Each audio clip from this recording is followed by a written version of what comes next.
so long is like alchemy. Use the force of the death lineup. Steve Kerr would. That's my little Yoda, backwards talking. Apparently Draymond Green was texting Kevin Durant late night trying to motivate him for this game. Or are they just covering their tracks about that Game 3 effort? Who knows, man? The conspiracy, it's fun to run with. But early on, I want you guys to take a look at Steph Curry on this first possession. This is when I knew we'd be good in this game. Just gauging Steph's defensive effort on this first possession. The switch, and then watch him battle with Holiday here. And I'm telling you, this is a night and day difference from Game 3, the effort level on possession 1. So I knew right away this was a different team. Now, strategies changed game to game in a playoff series, but I like feeding the Slim Reaper early on. Because is there any more devastating or demoralizing of a shot in the game today than a Kevin Durant mid-range pull-up shot? So when he hits it early on and establishes it, I think it does something psychologically to the other team. They know they can't stop that. Who can? Now take a look at Steph's high dribble here. He had several missed dribbles into his shot, which led to him shooting badly to start this game, along probably with just some rust. Now, I'll live with that shot from AD. Even by his standards, that's not an easy shot to make. Clay early on, the switch was Clay guarding Rondo, and it was very effective. Gave him a little more attention. These boys came out with their finger on the trigger. Clay in the corner, and something that adds to my AD on KD argument is AD is not that great of a help defender on the perimeter. He's late a lot of the time. Steph hits this one. I know it's unfair sometimes to hold him to such a high standard, but the fact that he was so frustrated lets you know that he didn't feel right. You see Clay on Rondo, Draymond cleans it up, and we're going to get out in transition. And it's more easy money sniper. And you could see they were feeding him early. The whole mindset of the team was force feed Durant early and ride the Reaper through. I'm telling y'all, I don't know if Gentry has the nuts to do it, but he should bench Rondo for Game 5 at Oracle Arena. It is really one of their only hopes. And Iguodala, what he does that's not talked about enough is his pushing the ball in transition here. Now, that was a foul, but his decision-making at that speed, there's no one better in the league. And this is what it looks like when KD is dialed in defensively.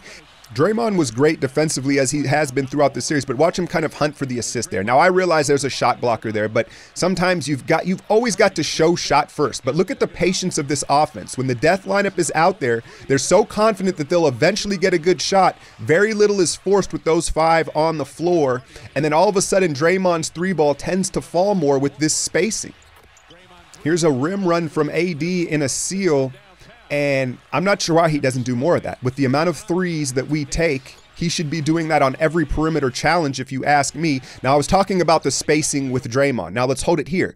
There's peripheral spacing. He can see straight ahead of him, but what he knows with Clay and Steph both there on the elbows is no one's challenging from his side, and that little bit of extra confidence goes a long way with a streaky shooter like Draymond. More AD, and they finally got the whistles that they needed, right? They dominated the free throw numbers in this game, but would it help?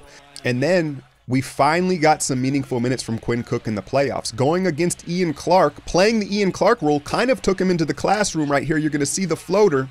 And it was good to see him. I don't know how much he can play in Houston. If you watch Houston play, CP3 basically plays the backup point guard minutes. And I know stature-wise, you see him get the and one here. Ian Clark's like, damn, D West, you used to throw that same pass to me. But back to the Chris Paul matchup, I just don't know if he can defend Chris Paul and the craftiness and the foul drawing, even though they stand with the same type of stature. But it'll be interesting to see where they could potentially hide him in that Houston series. I think it calls for more length in Sean and, dare I say, Swaggy. Mirotic, corner 3. There's the extra effort. I liked this timeout here from Kerr. This is to start the second quarter. You saw them get on the offensive glass and just be quicker to the loose ball, and Kerr immediately stops it. Attacking a switching defense 101. Watch Mirotic. There's the switch, and there's the dive to the rim. It's all timing based and angles. So both Houston and Golden State are susceptible to that when you time it right. Livingston at the rim, and he's quietly had a really nice playoffs. I'm anticipating him playing more in the conference finals. And here's Rondo with the fool's gold 3. Letting him do that is just fine. Show the discipline. Quinn Cook at his finest, off the pick, the mid-range, if the big doesn't get out. And it kind of felt like New Orleans was like, who the fuck is this dude? Who the fuck is this little dude? He came in and kind of really just spooked them, and this was my favorite foul. Alchemy rule, make them feel it. D West giving him the Debo treatment. And it's very key, especially with shooters. Shooters, it's all about rhythm. Break their rhythm by playing over physical. And if you're going to foul them, make them feel it. Now watch Klay hustle into this play, call Quinn off, and then ride AD's body out of bounds. It's the little things. I know Klay's numbers weren't huge, but I thought he played really well. And this is just devastating. There is no move. He just rises and splashes. Let's take a look at the AD space rule. Watch Draymond. Look how he just gets into his body right there. He doesn't challenge it. He knows he can't get up there. He gets into his space and affects the shot, and they're living by that rule, and it's being very effective. More Quinn splitting the Red Sea. Now let's take a look at the give and take of Kevon Looney. Let's hold it here. Look at him. He's going for the box out because that's what he does. But when it's time for the pass, he doesn't step in and protect the passer. And that's the cost of him being such an effective rebounder and boxer outer. He's not always ready to catch in the paint. Drew, that's a nasty floater pushing it back for the Pels. Talking about the Pelicans finally dominating the free throw numbers here at home in Game 4. And there were some KICs. I'm not going to go as far as to highlight them, but there were several ones where it was like, and I thought Golden State did well to not overreact. It was like, really, right? You know what I mean? They didn't let it get too emotional. And then Steph, he's just not quite ready to finish at the rim. There's Davis again. I understand that. But if you're looking for like his confidence, it's not quite there, especially in the paint yet. But this dude's is. Back to Mike. There's a cost to everything principle. Watch Steph here. KD's waiting for him to curl around. Look at him flat-footed. He's like, he just doesn't really do it. So KD takes another one. And so as amazing as Durant was, it maybe cost Steph a little bit of touches, looks, and rhythm and trying to find it because they were riding Durant. And can you really blame him? Not so much. There's AD at his finest, the roll and the lob. And you notice when it's a Drew pick and roll, AD has the lob. When it's Rondo, there's nothing there. Now, I don't like that play by Steph. But by the literal terms of basketball, that's a charge. And that's going to be very prevalently called in this Western Conference Finals. So be prepared, y'all. Now here's Steph rolling. And there's the floater. Again, off balance, not quite as confidently shot. And you can blame Anthony Davis for a lot of that probably. And then he forces up another one. And I think because he wasn't getting the touches he normally got, in the first half particularly, he forced up the ones that he did get, right? Here's AD's spin move, and that's a flop, Draymond. You know, the reality is they know how strong Draymond is. If he was a smaller guy that gave ground a lot, they maybe call it. But they know Draymond doesn't budge like that. And there's the light work tee. And here's the thing that Durant does so well. He understands the makeup call. So what does he do? He comes down the very next possession and he forces them to make a call, right? And it's amazing how some guys just don't get it, right? He knows maybe it was a bang call on the other end. They owe us one. So he always draws that on the next play. Very good at that. Here's Steph using the body, shooting off AD. That's probably his best move of the night, right? Getting that here to end the quarter. But take a look at Antoine Moore. If I'm Alvin Gentry, I slide Solomon Hill into the starting lineup and I bump Antoine Moore to the 2 and Drew to the 1. Removing Rondo from that starting lineup to open up their offense. I mean, desperate people do desperate things. KD waves off the screen and then just works. Mirotic gets to his sweet spot.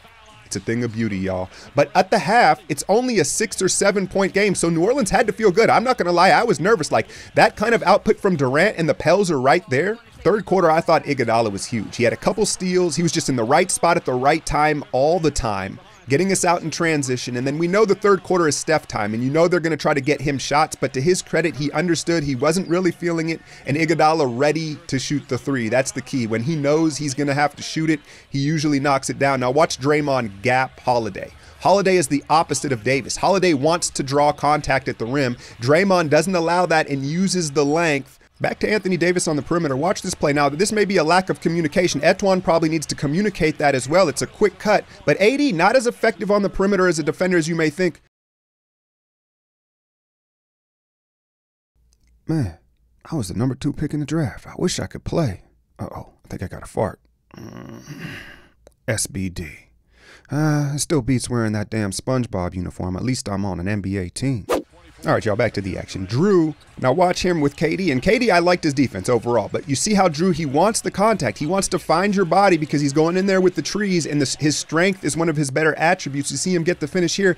Watch Steph on this possession. Gets ripped back door.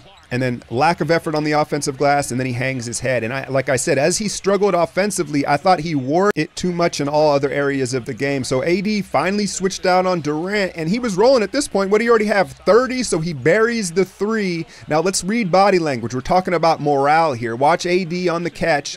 Draymond again pushing him under the rim, and look at him hang his head here. I just don't know how much fight is left in this dude. I guess you can't blame him too much when this dude is splitting that unibrow right down the middle. But again, it's a different story to ask him to get on and guard him once he already has 30, as opposed to the start of the game where he can kind of establish and not allow him to get going. KD, the nasty hezzy, and then the fall away. It was working from everywhere. And what was crazy, someone had brought it up, there weren't too many dunks or layups, right?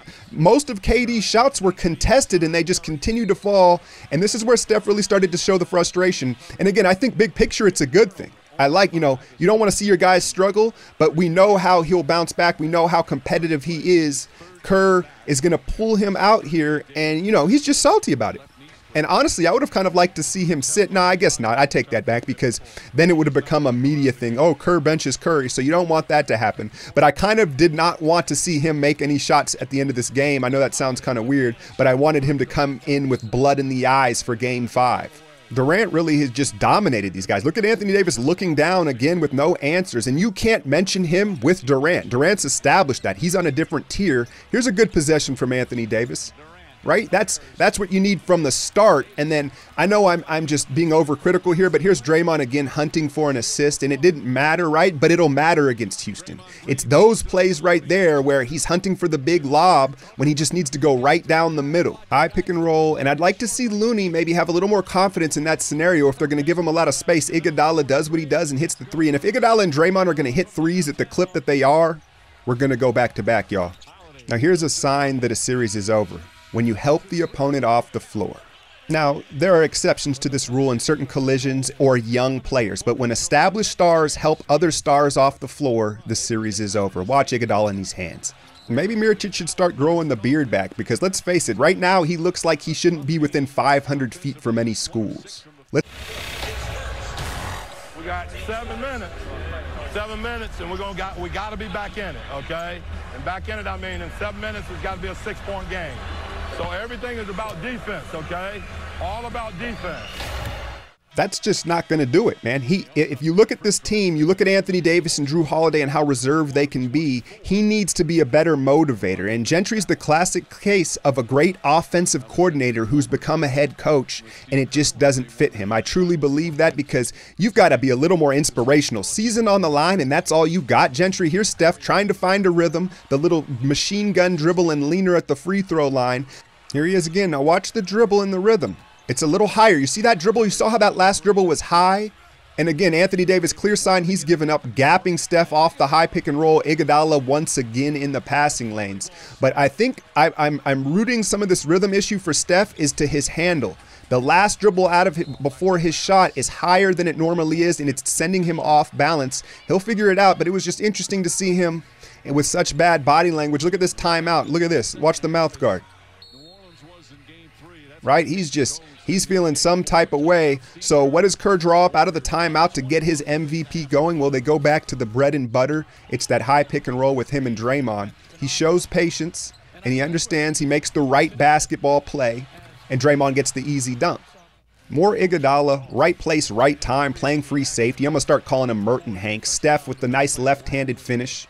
And that may be the key for him to get some layups before he starts launching from the three-point line like any basketball player. Again, watch the landing. See, even that little split stance that we know he likes to use, he was off balance when he did that, right? He had to move his lead foot again. Just signs that he's off, but he finally gets one, and then he goes to the bench. So those of you that watched my first take video, I'm calling for a huge explosion from Steph in Game 5, and I don't think New Orleans has much fight left in him. I'm just reading Anthony Davis's body language. He no longer believes they can win, and you can thank Draymond Green and Durant for that. Rondo looking for his next lily pad to leap to. I'm out, y'all.